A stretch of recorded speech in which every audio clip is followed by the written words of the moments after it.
Nah, kami melihat permasalahannya ada pada pertumbuhan yang tidak berkeadilan.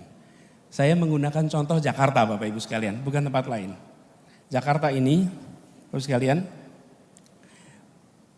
kalau kita lihat tata ruangnya itu berkembang tanpa dikendalikan dengan sebuah visi tentang pergerakan penduduk. Ini wajah Jakarta sejak tahun 72 sampai 2012. Sekarang lebih luas lagi di luar Jakarta. Kalau dalam Jakartanya tidak banyak berubah. Dan di Jakarta itu sekalian tinggal 8% tanah ruang terbuka, 92% tertutup. Kami melihat, merasakan apa yang kita lihat di Jakarta adalah fenomena yang bisa terjadi di kota-kota lain beberapa dekade yang akan datang. Karena itu kami memandang sebaiknya jangan mengulang problematika yang dilewati beberapa dekade di Jakarta dan kota besar lainnya, tapi mulai dari sekarang kita tata agar kota-kota kita ketika nantinya menjadi kota yang besar, dia menjadi kota yang layak huni. Berikutnya, saya ingin menunjukkan salah satu masalah juga yang dihadapi di kota-kota kita di Jakarta, di Indonesia. Pertama adalah soal kemandirian fiskal. Saya rasa Bapak Ibu semua merasakan soal kemandirian fiskal. Ini menurut laporan dari Kementerian Keuangan bahwa 60 atau 70% kota kita itu belum mandiri. 29% mandiri dan hanya 2% yang mandiri. Ini mandiri itu artinya PAD mampu membiayai lebih dari sebagian besar belanja daerah. Ini harus kita selesaikan sama-sama.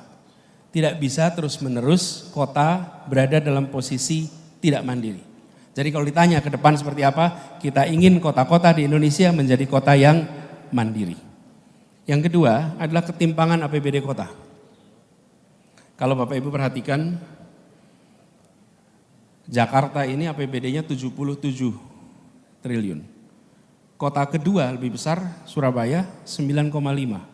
Lalu Semarang 2,4, lalu turun semuanya. Ini harus jadi perhatian kita. Supaya pemerintah kota memiliki kemampuan fiskal yang lebih tinggi agar mereka bisa menyelesaikan PR-PR masalah urban dan visi membangun urban yang sehat. Ditambah kalau saya cek, kita semua ini punya beban administrasi laporan yang luar biasa. Menurut catatan kami ada 259 laporan administratif yang harus diselesaikan dan menyita energi ASN kita. Ini harus dilakukan simplifikasi atas persoalan ini.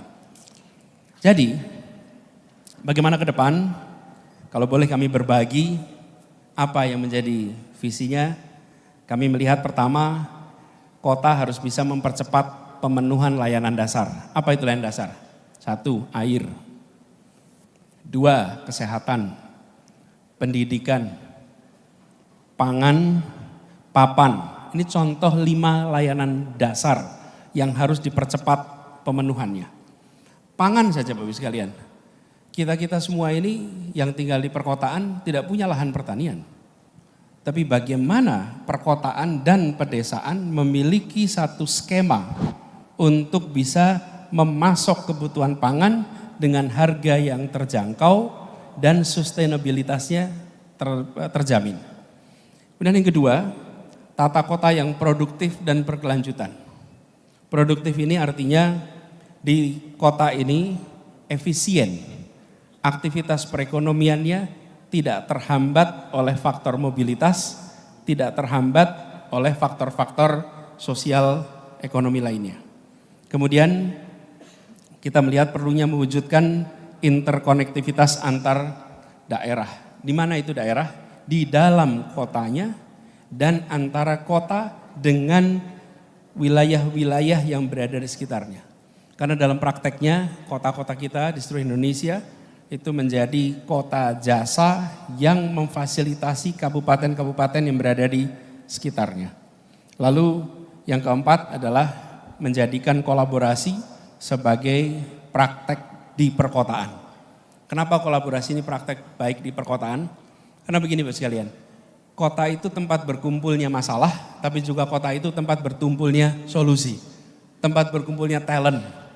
Kalau tanya di mana lokasi orang-orang terdidik, kebanyakan di perkotaan.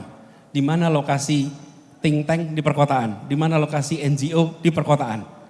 Nah, sayang kalau mengelola kota itu hanya dikerjakan oleh pemerintah kota saja, bila tidak memanfaatkan institusi-institusi ini. Sama perguruan tinggi, di mana lokasinya? Di perkotaan. Karena itulah kolaborasi kami memandang sebagai kewajaran baru. Ini tadi kami berikan catatan, karena kita perhatikan salah satu, next soal pendidikan, salah satu faktor yang membuat kawasan perkotaan itu bergerak lebih cepat adalah ketika kualitas pendidikan dan kualitas manusia di daerah itu makin hari makin baik. Ini salah satu indikator saja.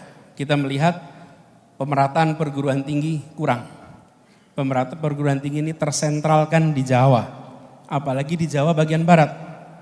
Di Jawa Barat itu ada 388 perguruan tinggi. Di Jakarta saja 276. Di Jawa Tengah 250, di Jawa Timur 341. Ini menyedot talent dari seluruh Indonesia. Untuk dapat pendidikan tinggi tersedot. Sekali mereka tersedot jauh dari kotanya, dari wilayah asalnya, potensi kembali itu lebih rendah. Karena itu kami melihat ini penting. Yang berikutnya, kota bukan hanya soal ekonomi saja. Kota adalah tempat berkumpulnya keragaman, tempat majunya kebudayaan. Jangan sampai kota semata-mata dipandang sebagai kegiatan ekonomi, tapi kegiatan budaya, kegiatan seni tidak muncul. Dan kami melihat kota-kota adalah tempat di mana terobosan inovasi di bidang-bidang kebudayaan menjadi penting. Karena itu kami merasa perlu di dalam pembangunan kota ke depan bukan hanya aspek ekonominya, tapi aspek kebudayaan itu menjadi fokus perhatian. Ini soal kotanya. Lalu saya ingin sedikit bahas soal kota dan wilayah sekitarnya. Tidak bisa dipungkiri, kota-kota ini menjadi pusat rumah sakit, pendidikan, kebudayaan, perdagangan, yang ini berkorelasi dengan kawasan sekitarnya.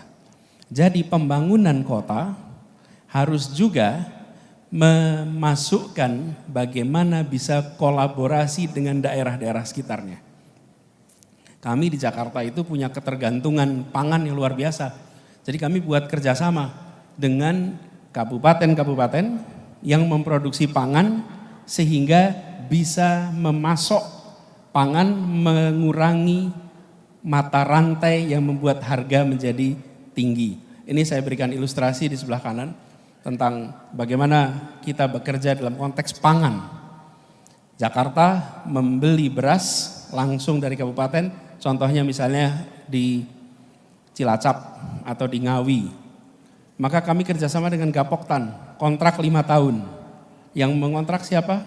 BUMD kita. Kontrak 5 tahun, apa yang terjadi dengan adanya kontrak 5 tahun? Gapoktan punya akses pada kredit karena dia ada kontrak dengan kita.